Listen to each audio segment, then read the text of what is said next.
Yuk majikan, kita unboxing paket dulu ya. Yaitu kita biasa nih. Bentar, plastiknya banyak banget. Kita repurchase produk-produk Mirel. Pertama dari Triple Diamond sama Glossy Series. Namanya juga awal bulan kan skincare pada habis, jadi kita beli lagi. By the way, yang Triple Diamond ini nih, menuju tanggal kembar lagi promo 99. 2 box ini dapat 2 box 90 ribuan. Berarti satunya cuma 50 ribuan. Ih, mumpung deh kata gua mah. Sekalian juga nih yang Glossy Series juga ada diskon. Karena biar kulit glowing dan menggemaskan kayak kita. Pakai rangkaiannya Glossy Series dulu nih, abis itu Triple Diamond nih. Nah, pokoknya kan kalau yang Glossy Series ini tuh buat mencerahkan dan melembabkan kulit ya. Dan kalau yang Triple Diamond ini tuh bagus banget buat memperbaiki skin barrier, anti-aging, dan menstimulasi kolagen juga. Jadinya kalau kalian pakai dua rangkaian ini tuh auto jadi best banget muka, gengs. Kombinasi skincare yang paling yahut ini mah jadi kinclong. Makanya gengs, mumpung gajian, yang belum cobain tapi penasaran terus, nih saatnya kalian check out. Kapan lagi diskonnya ambiar begini? Ntar besok-besok balik ke harga normal pundung lu. Tambahin kode voucher nih kalau mau makin murah, jadi langsung dipakai ya. Karena kode vouchernya terbatas, mumpung ada. Jadi udah diskon promo, tambah lagi kode voucher. Tuhan! Buat info selengkapnya langsung lihat di deskripsi di bawah ya. So, di Misos kali ini kita akan membahas sebuah kasus yang, aduh, ini seru banget, geng. Semacam cerita action di film-film dengan berbagai bumbu-bumbu plot twist yang tambah bikin seru, yaitu tentang sebuah pembajakan pesawat yang pertama kali terjadi di Jepang. Tapi sebenarnya ini ceritanya lumayan berat ya dan panjang karena mengandung beberapa hal perpolitikan. Tapi seperti biasa, karena kita juga otaknya kadang suka ngaduk begitu ya kalau ngomongin hal yang berat-berat. Makanya kita permudah saja nih cerita dan bahasanya begitu ya majikan ya. Yang penting mah inti ceritanya yang seru ini bisa kita tangkep begitu.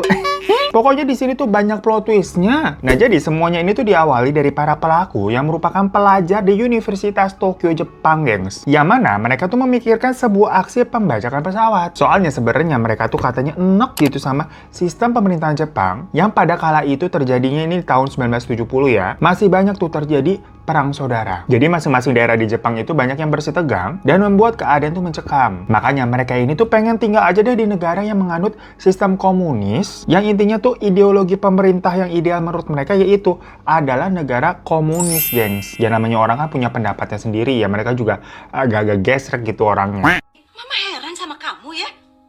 Kamu itu terpelajar, tapi logika kamu sepertinya tidak jalan. Gue membahas kasus ini juga soalnya kan agak relate nih. Akhir-akhir ini kan banyak kayak orang-orang yang berkomentar, pengen pindah negara begitu. Ini sama nih kayak ini nih. Yang intinya tujuan mereka ngebajak pesawat adalah pengen minta diantarin ke negara tujuan mereka. Mereka pengen pindah negara yang punya ideologi atau pemikiran yang sama kayak mereka tadi tuh dengan paham komunisnya. Yang mana tujuan mereka sebenarnya adalah ke sebuah kota bernama Havana di Kuba, Amerika, gengs. Yang pada tahun itu dipimpin oleh Fidel Castro dengan image yang komunis banget ya tuh. Jadi pengen nyanyi ya, Havana Onana.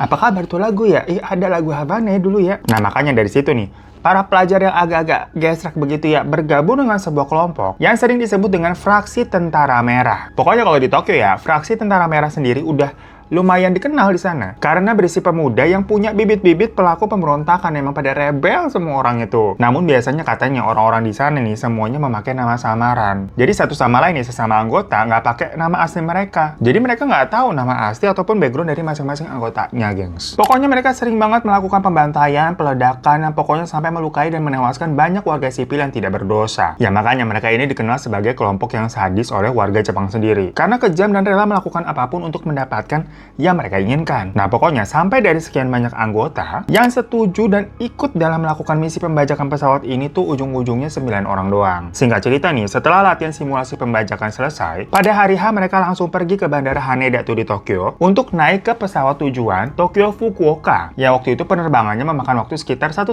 jam. Karena ini memang jatuhnya masih penerbangan domestik ya. Ala-ala macam Jakarta Lombok begitu deket. Dan persiapan dari para komplotan ini tuh udah matang banget. Di bandara, mereka semua berpakaian rapi, udah bawa pisau, bawa bom rakitan, pedang samurai, sama bawa pistol juga. Nah, seperti yang kita tadi bilang di awal, peristiwa ini tuh udah terjadinya lama banget. Tepatnya pada bulan Maret 1970. Sampai-sampai kan kasus ini juga menjadi kasus pembajakan pesawat pertama di Jepang. Yang mana maksudnya nih, pada masa itu, bandara di Jepang nih, nggak ada ketat-ketatnya, guys. Nggak kayak sekarang, apa-apa harus lewat X-ray segala macam. Nggak, udah bebas aja macam terminal. Orang gampang aja masuk keluar gitu, bawa apaan juga kagak ada dicek. Ya bahkan katanya masih banyak nih orang yang ngerokok di dalam toilet pesawat pesawat coba. Jadinya semua barang bawaan mereka tadi ya dengan mudah lolos masuk ke dalam pesawat. Waktu itu di pesawat ada total 129 orang, gengs. Di antaranya adalah 122 penumpang dan 7 awak kabin. Pokoknya di antara mereka itu ada 2 orang warga negara asing, yaitu yang pertama direktur eksekutifnya minuman Pepsi, tau kan Pepsi soda, sama ada pimpinan pendeta Katolik Roma dari New York yang dua-duanya pokoknya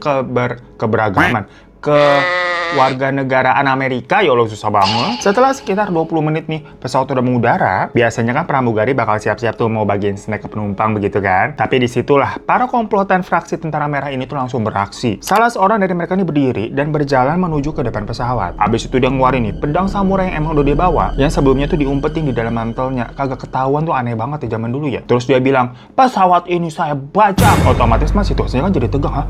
Dibajak. Ditambah 8 orang anggota lainnya juga langsung berdiri dan mengeluarkan senjata masing-masing. Enggak dong senjata begini biar maco pistol ya. Kalau begini mah Sailor Moon. Apakah saya pantas? Tidak! Ini bukan saya! Ini bukan saya! Setelahnya mereka ini menggedor ruang kokpit,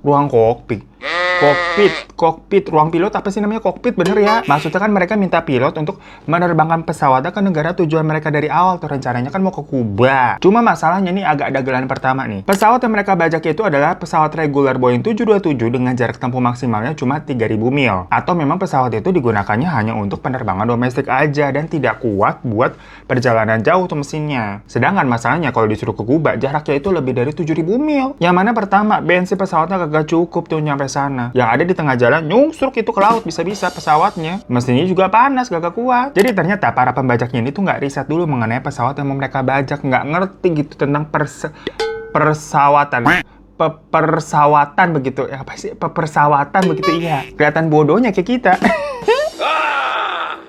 Kenapa aku bego? Para pembajak itu langsung kayak pada lihat-lihatan gitu loh.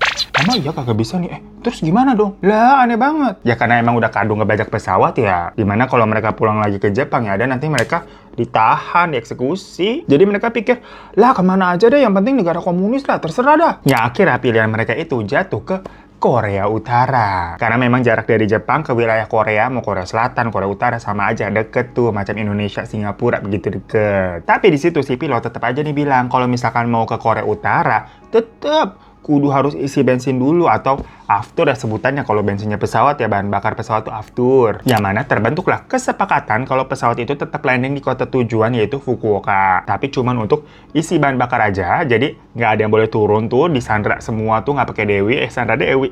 Karena abis sudah isi bensin kita lanjut terbang lagi ke Korea Utara. Ya namanya lagi pembajakan begitu, disandra pilot akhirnya oke aja tuh. Dia mengabarkan pihak bandara Fukuoka kalau pesawat itu sedang dibajak dan diminta untuk mempersiapkan bahan bakar. Mendapat pemberitahuan seperti itu, seluruh kru yang ada di bandara Fukuoka langsung heboh gitu ya, kebakaran mereka tuh, kebakaran jenggot, koordinasi ke sana ke sini karena ini lagi-lagi kasus pembajakan pertama di Jepang. Kemana sih begini? Kasus pertama pembajakan di Jepang. Yang sebenarnya sih gengs ya, ternyata kalaupun mau langsung ke Korea Utara mah bisa-bisa aja. Bensinnya cukup kan, lagi-lagi jaraknya deket. Cuma ini emang pilotnya rumpi. Maksudnya dia ngeles gitu, bokis-bokisan buat ngulur waktu. Berusaha juga buat mendapatkan bantuan di bandara Fukuoka, mau masih di Jepang nih. Habisnya kan dari tadi pembajaknya nih kagak paham tentang persawatan ya. Jadinya si pilot nih memang memanfaatkan, dia bokis lagi tuh dengan bilang kalau ngisi bahan bakar pesawat tuh lama.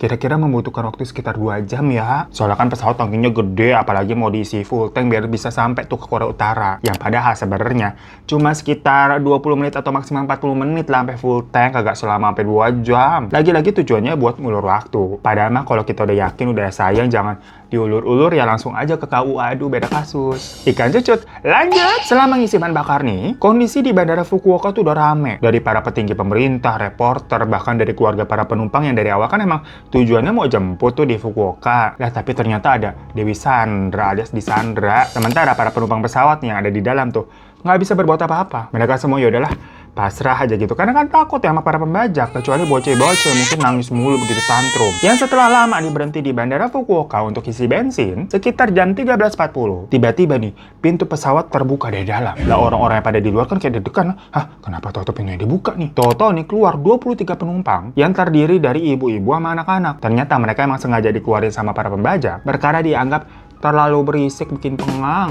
Lah biasa mama kan heboh ya. Apalagi kalau ketakutan gitu suka teriak-teriak sendiri gitu kan malah bikin orang panik. Gua aja misalkan kalau nyetir nih ada emak gua di sebelahnya. Ih. Mau marah takut dibilang durhaka lah. Mobil jaraknya masih jauh tapi udah awas begitu kan malah kita bikin kaget ya, tegang ya. Terus bocil-bocil juga tuh kalau nangis, mana bisa tenang di pesawat. Jadilah mereka semua diturunin. Tapi berarti ada untungnya ya, malah selamat mereka tuh. The power of emak-emak sama bocil kematian, cakep. Setelah 23 penumpang tadi udah pada keluar dari pesawat, pintu kembali ditutup dan mereka siap untuk terbang ke Korea Utara. Tapi saat itu, si pilot nih bilang, saya nggak pernah ke Korea Utara sebelumnya. Ya, hal itu sangat wajar memang. Mengingat Jepang sama Korut nih nggak ada hubungan diplomatik apa-apaan. Yang ada ntar kalau kesana mah mereka ditembak. Nggak pernah ada pesawat komersil Jepang yang ke Korut, gengs. Sampai sekarang pun biasanya kalau tur-tur ke Korea Utara tuh berangkatnya dari China. Alhasil ya si pilot kan kagak tahu ya titik koordinat bandaranya ntar mendarat di mana begitu, kagak pernah ke sono. Makanya si pilot ini meminta untuk dibolehin koordinasi sebentar sama orang bandara Fukuoka buat membahas titik koordinat pendaratannya, nanya di mana. Ya akhirnya dibolehin sama pembajak karena lagi-lagi kan mereka nggak ngerti pesawat-pesawatan. Jadinya gampang dibodoh-bodohin tuh, apalagi titik koordinat mana kan ngerti dia. Persis kayak temen lu kalau ditanya cuma begitu doang. Setelah berdiskusi, pihak bandara mengutus satu orang tuh untuk nyamperin pilot ke pesawat. Dia ngasih kertas berupa titik koordinatnya macam dikasih peta begitulah. Tapi ternyata pas bilang sama si pilot, itu cuma kertas robekan dari peta geografi atlas zaman dulu. Lu tahu nggak sih atlas? Ya udah jadul banget, yang anak Gen Z pasti nggak tahu nih. Jadi buku peta gitulah atlas ya, udah dirobek tuh selembar yang ada peta Korea Utaranya. Di situ juga ada bagian yang kayak dilingkari, dibilang mendaratnya nanti di sini ya. Dari situ terbanglah pesawat itu menuju ke Korea Utara. Tapi sekarang hanya berisi 97 orang karena kan tadi ada 23 diturunin. Singkat cerita, pesawat udah mau melintasi titik koordinat yang tadi dikasih tuh. Dan si pilot juga berusaha menghubungi petugas yang ada di sana sesuai instruksi dari pihak bandara Fukuoka sebelumnya. Si pilot ini berulang kali bilang, "Ini adalah penerbangan Japan Airlines 351 dan kami membutuhkan pendaratan darurat. Mohon bantuannya, Gante." Halo, ini adalah penerbangan Japan Airlines 351 dan kami membutuhkan pendaratan darurat. Mohon bantuannya, Gante. Kenapa jadi logotik kayak Madura ya? Pokoknya diulang-ulang terus begitu ya. Yang gak lama ada respon tuh dari pihak bandara yang terdekat. Dijawab, Anda mendekati area bandara Pyongyang. Setelah radio Anda di frekuensi sekian begitu ya, untuk komunikasi yang lebih jelas. By the way, bandara Pyongyang itu memang bandara Korea Utara. Pilot pun mengikuti arahan tersebut dan mengubah saluran frekuensinya. Dan ketika si pilot mencoba mendarat, tahu-tahu ada 2 pesawat tempur nih dengan logo bendera Korea Utara muncul dari belakangnya tuh. Wah, penumpang di dalam pesawat kan langsung kayak pada panik. Aduh, fix ditembak jatuh nih, kita mati, udah mati nih. Tapi ternyata mah kagak, gengs. Mereka hanya semacam dikawal aja sampai bisa landing dengan selamat. Cuma ya para penumpang lagi-lagi mikirnya, aduh, mendarat di Korea Utara ini Roma-Romanya bakal jadi tawanan. Apalagi di dalam pesawat itu ada 2 orang warga negara Amerika kan, yang mana jelas-jelas nih Korea Utara sensi banget sama Amerika. Kalian ingat nggak sama video turis bule yang ke Korea Utara tuh yang waktu itu kita pernah bahas, seru banget nih. Ambiar itu kan endingnya. Kalau kalian belum nonton, nanti abis ini nonton ini ya. Intinya pokoknya Korut mah benci sama Amerika. Cuma ya pas sudah mendarat begitu ya, para pembajak wah happy gitu karena dia telah tiba di negara yang pahamnya berarti sama nih kayak mereka, kemauannya mereka tuh komunis. Dari dalam pesawat mereka tuh mengamati tuh situasi di luar bandara. Mereka tuh berpikir, kirain bandara Pyongyang tuh adalah bandara jadul yang sepi dan penerbangannya sedikit. Tapi kok ini ternyata malah kebalikannya. Suasananya tuh cukup modern. Banyak juga tuh memang terlihat bendera Korea Utara berkibar. Dan dari luar pesawat terdengar pengeras suara tuh kayak speakeran gitu yang berbunyi, "Selamat datang di Bandara Pyongyang, Korea Utara. Kami menyambut siapapun yang punya ideologi yang sama dengan kami." Dan tahu-tahu nih, ada 15 gadis tuh yang datang memegang karangan bunga sambil menyanyikan lagu kebangsaan Korea Utara. Terus ada juga tuh anggota militer berseragam pada datang bersenjata gitu kan, berjejer rapi gitu menyambut kedatangan mereka. Alih-alih dianggap berbahaya atau pembajak, malah mereka nih dianggap menjadi tamu VIP yang datang gitu, disambutnya meriah. Nah, salah satu pembajak nih udah excited banget tuh ngeliat begitu tuh. Karena nggak nyangka kalau ternyata sambutan dari Korea Utara bakal seramai dan seheboh ini. Yang mikirnya mungkin karena mereka nih mempunyai ideologi yang sama kan, jadinya disambut. Tapi pas mau buka pintu pesawat, salah satu pembajak malah nahan. Karena dia nih ngerasa, bentar, ada sesuatu yang aneh. Soalnya kalau dilihat nih dari jendela pesawat, di bandara itu ada sebuah mobil Ford, yang mana merek Ford itu kan buatan Amerika ya. Lagi-lagi nih, bukannya Korut anti dengan semua yang berbau Amerika. Terus, di antara para militer yang berseragam prajurit Korea Utara itu kok ada orang yang berkulit hitam yang nyempil ya? Masa iya Korea Utara nerima orang dari ras lain, apalagi buat militer mereka? Kayaknya impossible deh, kan? Mereka terkena rasis, gengs. Yang kemudian salah satu pembajak nih ngomong melalui radio frekuensi yang tadi dipakai sama pilot untuk koordinasi untuk landing ya. Halo, tes kepada menara ATC, katakan dengan jujur. Apa benar ini Korea Utara? Kalau benar, bawain cepet nih foto Kim Il Sung mana? Saya mau lihat. Lah kalian tahu sendiri kan, kalau di Korea Utara tuh pemerintahnya udah macam kayak dewa, yang fotonya dipajang di mana-mana begitu kan, bahkan disembah-sembah juga. Maksudnya kalau beneran itu mereka mendaratnya di Korut, untuk mencari atau membuktikan adanya foto Kim Il Sung harusnya gampang dong, tinggal cabut aja dari mana begitu. Tapi orang-orang di bandara tidak bisa membuktikannya karena memang ternyata mereka itu mendaratnya di Korea sih, tapi Korea Selatan. Annyeonghaseyo. Plot twist nggak tuh? Selamat, Anda kena prank! Jadi guys, ceritanya setelah tahu pesawat itu tuh dibajak, pas lagi isi bahan bakar di Fukuoka, antara dari Jepang, Korea Selatan, sama Amerika, mereka saling berkoordinasi nyusun strategi untuk membebaskan para sandera. Jadi orang kulit hitam yang terlihat nyempil di antara para tentara tadi itu sebenarnya adalah tentara Amerika. Karena di dalam pesawat kan ada 2 warga negara Amerika yang disandera ya, jadi mau diselamatkan. Sementara kalau Korea Selatan sendiri emang mau pure bantuin aja, mengingat hubungan diplomasi antara Korea Selatan, Jepang, dan Amerika bagus. Makanya saling bantu. Sampai-sampai Korea Selatan tuh mau minjemin Bandara Gimpo yang merupakan salah satu bandara kecil di Korea Selatan untuk disulap seolah-olah itu Bandara Pyongyang Korea Utara. Karena kan para pembajak ataupun penumpang sendiri emang kagak pernah ke Pyongyang Korea Utara, jadi nggak tahu ya. Jadi kalau di Korsel kan ada bandara yang besarnya tuh Incheon. Nah, Gimpo nih bandara kecilnya macam Soekarno-Hatta sama Halim begitu loh. Jadi di Gimpo biasanya hanya ada pesawat-pesawat pribadi macam jet pribadi atau helikopter atau pesawat domestik, tapi dikit. Makanya idol-idol Korea tuh biasanya kalau pakai pesawat pribadi mah turunnya di Gimpo. Nah, dengan waktu sekitar 2 jam selama si pesawat tuh isi bensin di Fukuoka, Bandara Gimpo itu disulap, didekorasi sedemikian rupa buat seolah-olah dijadiin bandaranya Korea Utara. Niat banget kan, kalah lo bedah rumah. Bedah rumah lah 24 jam renovasinya, ini cuma 2 jam. Macam belanja uang kaget kali ya. Heboh pasti tuh dekornya ya. Mereka juga sampai nutup akses penerbangan yang mau mendarat di Gimpo karena mau nampung pesawat bajakan ini biar aman. Pesawat tempur dengan lambang Korea Utara tadi tuh yang mengantar mereka tuh yang seolah-olah emang kayak udah nyampe di Korea Utara tuh juga punyanya Korea Selatan, dan di cat ada bendera Korea Utaranya ala-ala. Mereka kan juga rela tuh sampai pasang bendera Korea Utara di mana-mana. Pakai seragam militer Korea Utara juga. Udah dapetnya dari mana? Dari Shopee kali, semuanya ada beli di sana.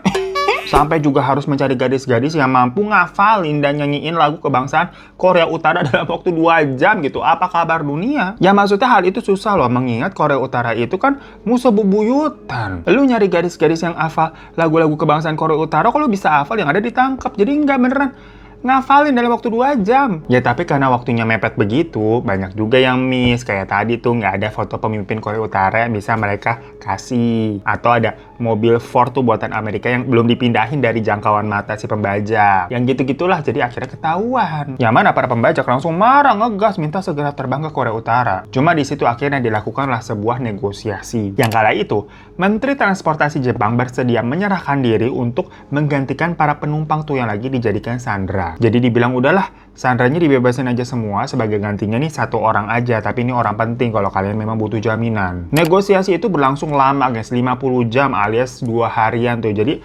pesawatnya nangkring di Bandara Gimpo. Otomatis para penumpang juga udah pada ngereok loh, udah pada berontak. Ya habis gimana enggak, selama 2 hari itu AC pesawatnya mati. Karena kan kalau nyala bahan bakar kebuang. Ya lu bayangin aja penumpang reoknya kayak apaan. Kita kan sering ngeliat tuh di sosial media pada marah-marah naik pitam perkara pesawatnya delay misalkan cuma 1 jam tapi AC-nya mati.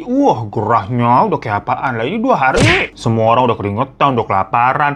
Karena stok makanan di dalam pesawat juga udah habis. Sebenarnya dari luar pesawat tuh, dari pihak bandara udah menawarkan ngasih makanan kan. Tapi ditolak sama para komplotan pembajak itu. Karena mereka takut makanannya diracun. Atau ntar para penumpang jadi bisa mendapatkan tenaga, dapat energi lagi untuk balik nyerang mereka. Udah biarin dah, lemes aja semuanya. Cuma yang paling bikin pusing adalah ya gengs ya, toilet pesawatnya sampai penuh, udah kagak bisa di flash lagi lah. Baunya kan kemana-mana di dalam pesawat ya. Alhasil, berita pembajakan pesawat ini langsung jadi berita internasional. Yang kedengeran juga sampai ke Kim Il Sung tuh, pemimpin Korut. Dan Korea Utara yang sebenarnya tidak punya hubungan diplomasi apa-apa sama 3 negara ini ya, Korea Selatan, Amerika, sama Jepang, tiba-tiba mengabarkan ke dunia kalau Korea Utara akan menjamin keselamatan pesawat Japan Airlines 351 apabila nantinya mereka mau mendarat di Pyongyang. Korut pokoknya berjanji akan menerima para pemberontak itu dan akan membiarkan pilot dari Japan Airlines sama para kru-krunya untuk kembali selamat ke Jepang lagi. Jadi yang diterima hanya si pembelotnya aja 9 orang. Dapat ACC dari Korut begitu, para diplomat dari 3 negara langsung kayak, ayo benar, bisa dipercaya nggak nih? Secara Korea Utara itu sering nggak komis sama janji-janjinya, gengs. Pakai sumpah-sumpah segala. Kamu pikir saya tuh percaya apa sama sumpah anak setan macam kamu? Akhirnya para diplomat tuh bikin penawaran terakhir buat para pemberontak. Mereka negesin nih, oke, Korea Utara tuh udah ngasih info resmi mereka akan menerima kalian. Sekarang tinggal kalian nih gimana? Mau ngelepasin warga sipil dulu atau enggak? Kalau kalian nggak mau, udahlah, mending gak usah ada negosiasi apa-apa gitu. Sekalian udah lupain aja. Tinggal kuat-kuatan nih, seberapa lama kalian bisa bertahan di dalam pesawat itu. Toh nasib warga sipil kalau dibawa ke Korea Utara belum tentu lebih baik dari sekarang, bisa-bisa jadi tawanan kan? Intinya take it or leave it. Capek gua mau nonton Lapor Pak aja, cepetan lu mau jawab apa begitu. Ya akhirnya setelah ditekan begitu, para pembajak nih mikir, not bad juga lah buat menerima tawarannya. Daripada ngurusin ini 94 sandera kan ribet. Cukup satu aja, tapi memang ini orang penting, jadi nggak mungkin diapa-apain juga kita nih kalau satu sandranya si menteri tuh. Akhirnya mereka mau menukar 97 penumpang dengan wakil menteri transportasi Jepang. Salut sih ya nih wakil menterinya, ya mau tanggung jawab maksudnya. Menyerahkan nyawanya sendiri karena dianggap telah gagal dan lalai transportasi Jepang kok bisa dibajak. Nggak kayak menteri-menteri di mana tuh? Nah, lanjut aja lah ya. Pengen cepet-cepet nonton Lapor Pak aja gue. Walaupun tapi istilahnya udah menyerahkan diri sih, tapi tetap aja si Pak Wakil Menterinya itu kakinya gemeteran, ketakutan pas naikin anak tangga tuh. Semua orang yang ngeliat juga merasakan ketakutannya Pak Wakil Menteri, mana udah tua. Tapi ada cerita menarik nih, yang mana ini tuh disampaikan sama beberapa sandera yang akhirnya pada bebas. Ketika itu ada sandera yang udah tua nih bilang ke para pembajak, jaga dirimu baik-baik ya anak muda. Terus dibalas senyum sama hormat juga tuh sama si pembajak, dibilang, siap Pak! Jadi sebenarnya walaupun perkumpulan tentara merah ini tuh terkenal sadis dan galak ya, mereka ya basicnya tetap anak muda yang rata-rata dari para sandranya tuh bilang, ya mereka itu sebenarnya perkumpulan anak muda yang punya energi lebih. Bahkan para sandera itu inget banget raut wajah bahagia para pembajak nih ketika mereka pikir mereka udah sampai di Korea Utara. Saya belum tahu kena prank ya. Dan beberapa kali para pembajak tuh minta maaf kepada para sandera karena harus melibatkan para penumpang untuk mencapai tujuan mereka. Ya udah, pokoknya setelah proses tukar sandera nih, pesawat pun mengudara tuh ke Pyongyang, Korea Utara beneran. Jadi sekarang di dalam pesawat tuh hanya ada 13 orang. Satu pilot, satu co-pilot, satu awak kabin, sama 9 pembajak, sama si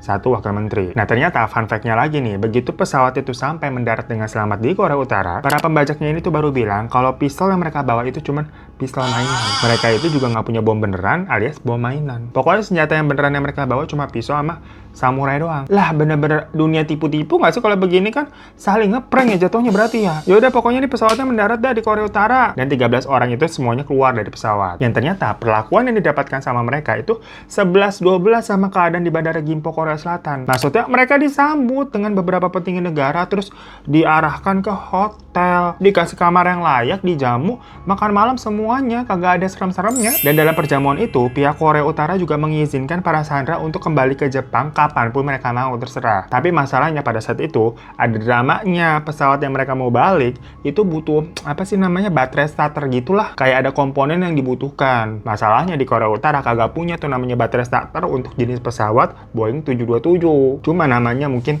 naluri orang mau bertahan hidup kali ya. Akhirnya para sandera yang tidak mau terjebak lama-lama di Korea Utara mikirin nih gimana caranya. Singkat cerita, macam jadi kayak orang Indonesia alias mental kreatifnya tumbuh. Mereka memodif aki mobil jadi baterai starter pesawat dan berhasil. Ya udah akhirnya mereka berhasil pulang tuh ke Jepang dengan selamat. Sementara 9 anak muda atau 9 pembajak tadi tuh tetap stay di Korea Utara. Udah nih selesai drama pembajakannya tanpa ada korban. Tapi istilahnya nih, walaupun sebenarnya kan para pemberontak tuh udah bikin repot ya jatuhnya ya. Cuma pihak Jepang tetap berusaha menjalin komunikasi dengan Korea Utara yang intinya Jepang ini meminta supaya 9 pembajak itu diekstradisi aja. FYI, ekstradisi itu adalah suatu proses formal di mana seorang pelaku kejahatan diserahkan kepada negara tempat dia melakukan kejahatan untuk diadili di situ. Dalam kasus ini diminta ya dibalikin ke Jepang atau ke Korea Selatan. Tapi pihak Korea Utara itu justru bilang, kami dengan tangan terbuka menerima 9 anak pemberani ini yang berjuang demi kebenaran. Dan apa yang dilakukan Jepang terhadap 9 pemuda ini justru tidak manusiawi. Sampai-sampai mereka kecewa dengan negaranya sendiri. Di sini kami justru melindungi mereka dari kalian semua.